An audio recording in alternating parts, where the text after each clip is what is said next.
Hello, in this video I want to show you how to insert SD card into the GoPro Hero 11. So to do this, simply open the slot right here. You should see the lever on the bottom. You'll need to pull it with a bit of a force to open it.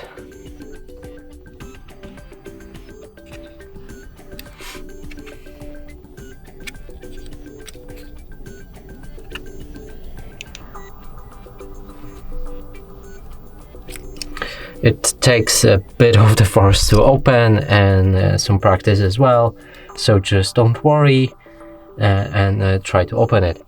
Now right here you'll be able to see the SD card slot. You can also remove the battery to insert the card.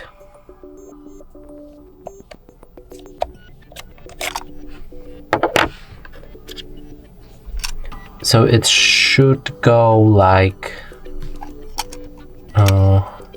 let's see, no information, so let's just try it a few times like this.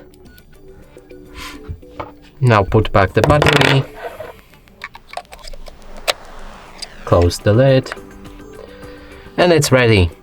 And that's it for this video. Hope you like it. Please consider subscribing to our channel, leave a like and a comment below.